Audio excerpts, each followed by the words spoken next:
Hello, everybody. That's a little fuzzy. Hello, everybody. Welcome to another Walk with Kelsey. And yes, we are in the rain here in beautiful Wanaka, New Zealand, embracing it as always, which is fantastic. Just enjoying it, enjoying rainy days. It's lovely. Like, it's been fun to enjoy the contrast and not, you know, I love sunny days and summer days, but also just enjoying some kind of cooler weather. It's great. But today, I just wanted to share with you, I got off a coaching call today and it was just awesome. The women in our group are amazing. These are women from literally all over the world and who have all struggled with perfectionism, who've all struggled with kind of that yo-yo dieting, all struggled with feeling either out of control with food or binge eating or emotional eating, just struggling to feel comfortable in their body and then, and stay consistent and show up for themselves. And so it's really cool to be with this group of women who like are all at different levels, you know what I mean, in their journey and different times in their journey. I have women who've just started with me last week, and I have some women who've been there for 3+ years. And it's just really cool to like have them support and encourage and be there for one another because just like the weather, you know, it's natural. We have high weeks and we have lower weeks. We have times when we feel amazing, like we're making all this progress, and then we have times where we just feel stuck, or don't know where to start. And so it's just really fun to have a group of women that are just, oh my gosh, so encouraging, so supportive, so loving, and just can empathize and understand. And it's great. So anyway, but I wanted to share with you what we talked about on our most recent coaching call. And it was this idea like, and I want to know if you'd resonate with this. She's brand new kind of ish to the program, and work has just been chaotic. She works virtually, right? Works from home like a lot of us do, myself included. And that can be really difficult because it's hard to differentiate home life and work life, right? And to like have set meal times, to have an actual lunch break, and just work is just constantly there and in your environment. And one of the things, like, she was really frustrated with herself. Like, she had big plans to meal prep. She did the grocery shopping and stuff, but just didn't actually get through the actual meal prep.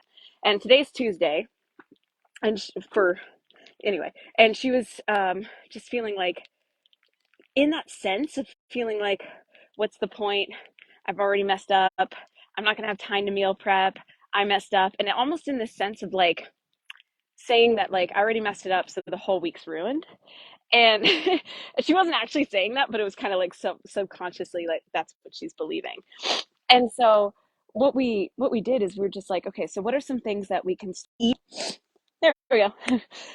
But to eat breakfast, to eat lunch, to eat a snack between lunch and dinner, and to eat dinner, like having those consistent meals and to eat enough during the day will help you tremendously, and to make yourself eat even when you're not necessarily hungry. And I know that feels counterintuitive, but I promise you, like if you eat more during the day, when you can actually make like a more conscious, nourishing decision rather than like saving it all at night, I promise, life changing. But obviously, when I brought that up, like that still felt daunting to go from like I have no meals planned to like now I need to have 4 meals planned.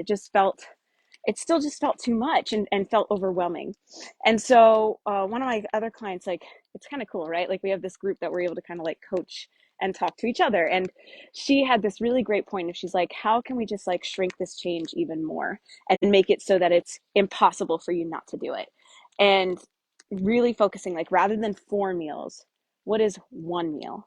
Like what is one thing that you can promise yourself that you are going to follow through on and do? And then obviously we're going to hold her accountable, and she'll post the picture, and we'll just make sure that she actually follows through on it. I mean, that's the whole point of having group coaching, but also just for herself, like, and so for you, I ask you, like, this is the problem with dieting. Like the problem with dieting and like things like 75 hard or whole 30 or whatever it is that you are doing is it requires and asks you to change everything. It asks you to do a 180, to go from like not working out at all to working out 5 days a week, to go from like not meal prepping at all to prepping every single meal. And then of course it's unsustainable. So of course you like fail and you feel like you're the problem, and it's not that. It's just the approach, the way that you've been doing it. So rather than changing everything and having huge expectations and expecting perfection of yourself, ask yourself, what is one thing?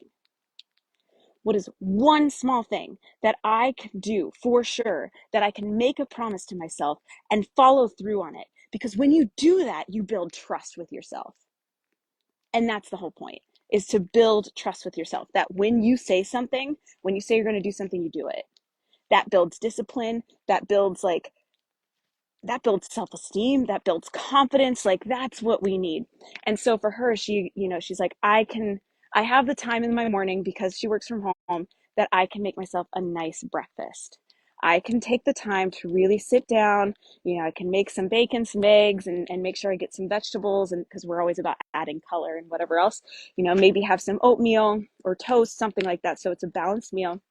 And I'm going to sit down and make it a really just kind of nourishing experience and have a nice morning to myself. And that's it. Everything else, who cares? Like, we're not going to worry about that right now. But if she is able to get that breakfast done, then she's checked something off the box. She can feel accomplished. She can know that she followed through. And then here's the beautiful thing. What ends up happening is, like, usually that will end up continuing on throughout the day and throughout the week. And so there's this saying that one of my clients had showed me, and I loved: shrink the change until it's manageable. Like, shrink the change until it's impossible for you to fail. And so for some of you, that may mean just putting on your walking shoes. For some of you, that may mean just going for a walk around the block. Like, that's how my client and friend Victoria, like, that's how she started, was just a walk around the block. And she talked about that in our most recent podcast episode. I'll leave a link to it so you can listen to it. But what is one small thing for you? Is it having a lunch break and giving yourself 15 minutes to eat lunch, not at your desk? Like, is it drinking a glass of water when you wake up in the morning before your coffee? What small thing? Like, I've got another client, she checks in with me and she just says, these are the 3 things I'm grateful for. Or, like, this is how I'm feeling today. And it's just a check-in. Like, that's the one thing for you. I'd love, comment it down below. Like, hold yourself accountable. There we go. But yeah, ask yourself, what is one small thing I can do today? And then the second piece of that is, you have to allow yourself to feel proud of it. Set the intention, make it very clear. You need clarity. It can't just be like, you need clarity. What exactly is it? And then the second part is, feel proud of it. You have to feel proud of it. It can't be this thing where, like, yeah, I did it, but I should have had a better lunch. Yeah, I did it, but whatever. No but. Take the but out of your celebration. Be proud of yourself, for goodness sakes. Like, I tell you what, that was the biggest thing in this group today. Like, all of them, they didn't even realize it until they started calling it out. And they're like, oh my gosh, and I did this, and I did this. Oh, wow, and I did do this. Like, there are so many ways that we are making progress and that we are moving towards our goals. But, like, far too often we're focusing on how far we are away from where we want to be. What you focus on expands. Write that in the comments. What you focus on expands. What you focus on expands. So if you're focusing on all the ways that you have fallen short and all the ways that you suck, on all of your insecurities, what the heck do you think that you are expanding into your life? Focus on your progress. Focus on how far you have come. Focus on the things that you have done well, because guess what? Then those things expand. Focus on what you're grateful for. Those things expand. Here, because my internet's a little cheap. But yeah, what you focus on expands. Hope you guys have an amazing rest of your day. Love you all. Would love to know again, what is the one